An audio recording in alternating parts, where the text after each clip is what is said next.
Hello everyone. Today I am going to start a biography, The Luminous Life of Munshi Premchand, edition 2008. The author of this book was Amrit Rai, son of Munshi Premchand, and edited by Shyam Dua.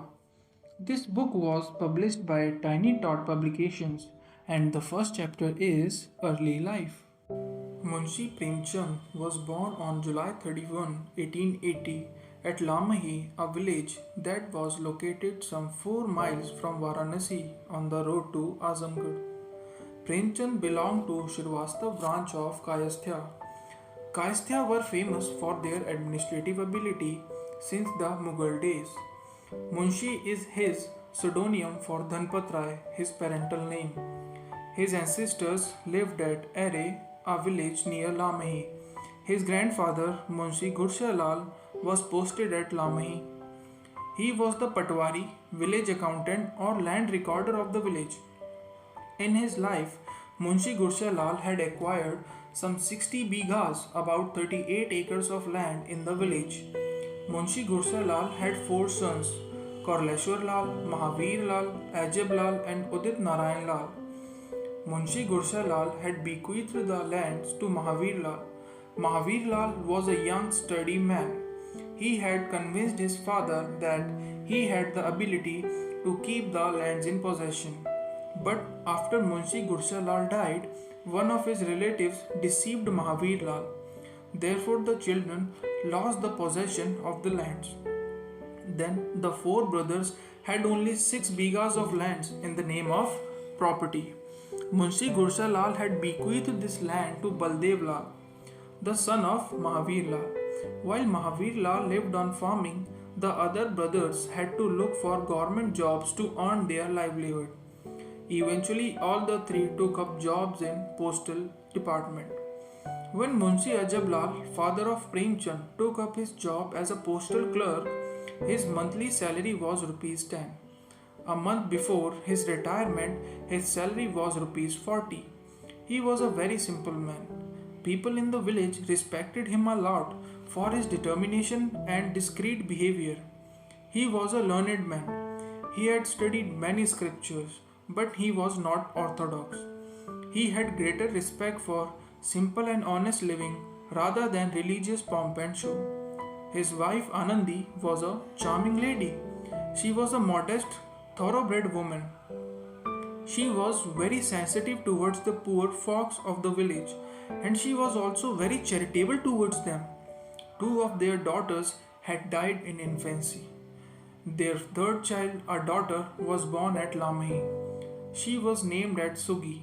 After a period of 7 years, in the year 1880, was born the 4th child, Premchand, who was the only son of the couple. Naturally, his mother loved him a lot. He was handsome as well. Munshi Ajab Lal was transferred to Banda in 1883. Premchand also went with his father. His father had to move to several places due to his transfers, so it became necessary for the child to stay at Lamahi for his primary education. At the small age of 7 or 8, he began to learn Urdu and Persian from a Maulvi Sahab in Lalpur village, which was about a mile away from Lamahi. Premchand used to go there on foot. Maulvi Sahab was a tailor by profession, but he also ran a school, madrasa, for children to earn extra money. He was a scholar in Urdu and Persian. For some years, Premchand learned the languages as also their literatures. It is really interesting that the greatest of the Hindi novelists did not begin his education in Hindi but Urdu and Persian. When he was only 8 years old, Premchand lost his mother. She had been suffering from an illness since a long time. At that time, his sister Sugi was 15 years old. Sugi was married and had come to her parental home 1 week before her mother's death. After the death of his mother, Premchand faced many problems. Within a period of 2 years, his father got married again. Poor Premchand had to live with his stepmother in Gorakhpur. Again, his father had to move to several places due to his transfers. Premchand passed his 8th standard from Mission High School in Gorakhpur. Academic books did not interest him much. He liked to read Urdu novels. He read the best novels available at that time. In the meanwhile, he had fallen into bad company. He wanted to avoid his stepmother's dictatorship in the house, so he spent most of his time playing with his friends. He took to smoking until he reached the age of 13. He had become totally spoiled. In 1892, he got his first inspiration to write. At that time, he was living with his father, who was posted at Jimapur. At Jimapur, a certain tobacco dealer's son became his friend. Both of them used to sit behind the tobacco heaps for the whole day. They used to smoke hookah and devour the pages of Faizi's Tilsam-e Horshuba.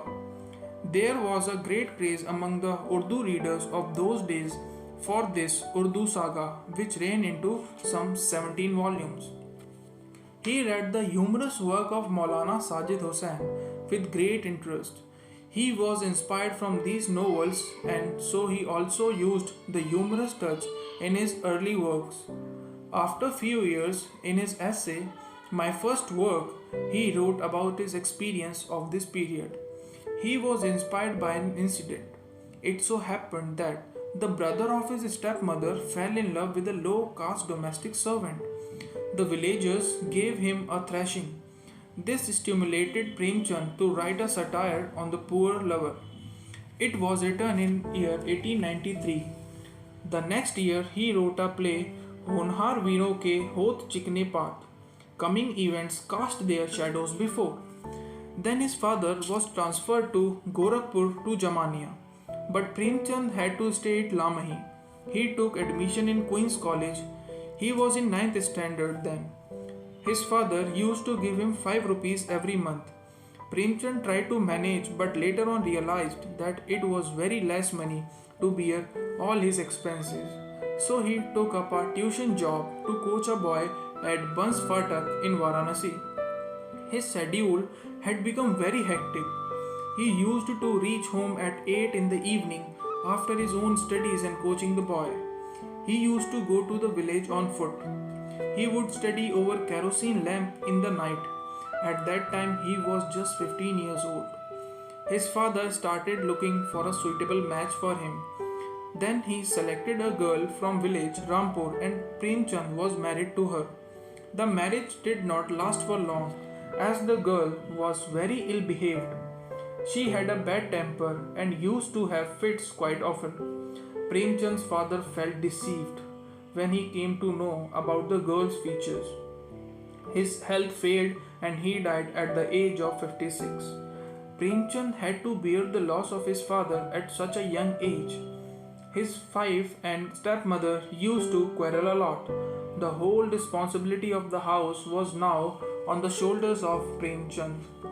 After 3 or 4 years, Premchand had to go to Shunar on his employment. His wife left his home and left for her parents' home. After that, she hardly went to Lamhi. Premchand has dreamt of becoming a lawyer after getting a degree. All his hopes crushed when his father passed away. Now he had the burden of whole family comprising his wife, the stepmother, and his stepbrothers Gulab and Mehtab. Now in the year 1898, he appeared for the matriculation exam and got second division, but he could not get his fees exempted for further studies because he did not get the first division. Then he tried his luck in Hindu college, but again he could not get admission in it as he was very weak in mathematics. So finally he decided to improve his hand in this subject. He decided to devote a year to prepare mathematics well.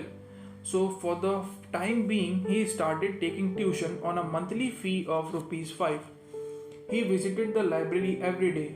He read Fasana-e-Azad of Pandit Ratannath Sarasar, Chandrakanta Santati of Devki Nandan Khatri, Urdu translation of Bankim Chandra Chatterjee's Bengali novels, and all that was available in the library. Though he made many efforts to improve his mathematics, he could not succeed in developing any interest in dry numericals. At that time, he was doing homework for the novels that he was going to write in coming years. More often than that, Premchand had to borrow money as it was not possible to manage with rupees 2 or 4 for the entire month.